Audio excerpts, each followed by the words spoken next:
दाई माँ का त्याग। चित्तौड़ के राजा की मृत्यु हुई। उनके एक ही लड़का था, उनका नाम उदय सिंह था। राजा की मृत्यु के समय वह 5 वर्ष का था। चित्तौड़ के सरदारों ने आपस में सलाह की कि उन्हें निश्चित किया कि उदय सिंह के बड़े होने तक राजा बनवीर को राज्य का भार सौंप दिया जाए। बनवीर उदय सिंह का चाचा था। वह बड़ा दुष्ट था। उसे राज्य का बड़ा लोभी था। राज्य का अधिकार पाकर बनवीर बड़ा खुश हो गया। उसने सोचा, उदय सिंह अब मेरा रास्ते का कांटा है। उसे हटाने में मेरी भलाई है। उसे जिंदा रखने से मेरी इच्छा पूरी नहीं होगी। आखिर उसने उदय सिंह को मार डालने का निश्चय किया। लेकिन उसे कैसे हटाऊं? महल में एक दाई माँ थी। उसका एक लड़का था, वह भी उदय सिंह की उम्र का ही था। दाई माँ उदय सिंह को अपने बेटे से भी अधिक प्यार करती थी। दोनों बालक एक ही जगह खेलते थे। दाई माँ बनवीर के स्वभाव को जानती थी। वह बनवीर पर जरा भी विश्वास नहीं रखती थी। उदय सिंह की रक्षा के लिए हमेशा जागरूक रहती थी। एक दिन दाई माँ को पता लगा कि बनवीर उदय सिंह को मारने के लिए आ रहा है। रात का समय था। दाई माँ का बेटा भी उदय सिंह के पास सोया हुआ था। अचानक दाई माँ को उदय सिंह की चिंता हुई और वह घबरा गई। उदय सिंह को बचाने का कोई और उपाय नहीं देखा। वह थोड़ी देर तक सोचती रही। अब देर करने का समय नहीं है। वह दौड़ी हुई उदय सिंह के पास गई। उसे उठाकर एक बड़े टोकरे में रखा और ऊपर से उसे ढांक दिया। उसके बाद एक ईमानदार नौकर के हाथ में टोकरा देकर बोली, देखो, इसमें हमारा राजकुमार है। इसे किले से बाहर ले जाओ। अमुक स्थान पर मेरा इंतजार करना। नौकर टोकरा लेकर चला गया। दाई माँ ने अपने बेटे की ओर देखा और मन ही मन कहा, मुझे आज अपनी जान देकर भी उदय सिंह को बचाना चाहिए। लेकिन अब मुझसे क्या हो सकता है? मैं तो एक स्त्री हूँ।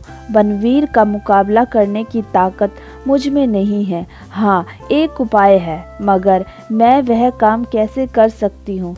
मैं अपने दिल को कैसे ऐसा बेरहम बना सकती हूँ? हे भगवान, क्या तू मेरी परीक्षा लेना चाहता है? क्या मुझे अपनी आंखों के तारे को उस कसाई के हाथ सौंप देना होगा?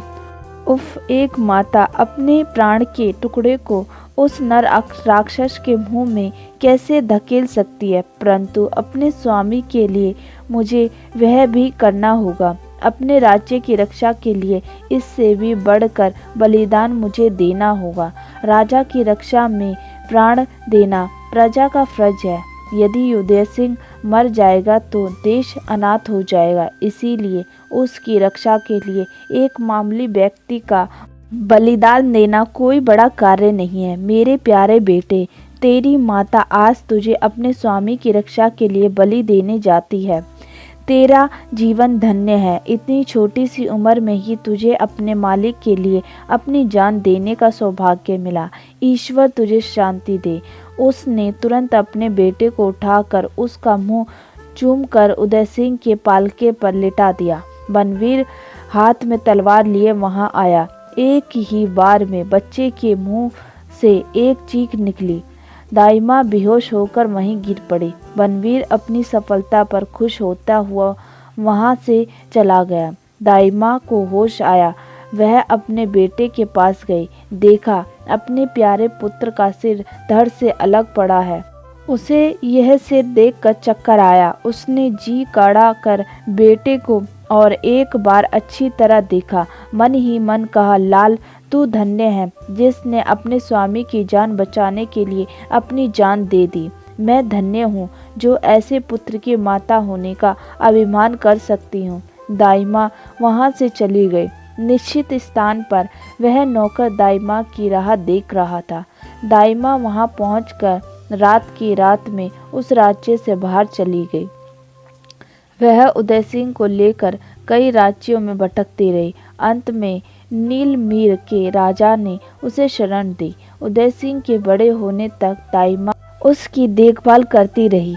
जब उदय सिंह बड़ा हो गया तो दाई माँ ने उदय सिंह के जीवित रहने की खबर चित्तौड़ को दी।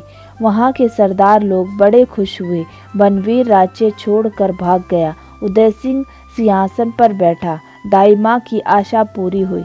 सब लोग दाई माँ के इस त्याग की बात आज भी याद करते हैं। दोस्तों, आपको हमारी ये छोटी सी कहानी कैसी लगी प्लीज़ कमेंट कर ज़रूर बताएं और आपका बहुत बहुत धन्यवाद हमारी पूरी कहानी सुनने के लिए। फिर मिलते हैं आपको नई कहानी के साथ, तब तक के लिए राधे राधे।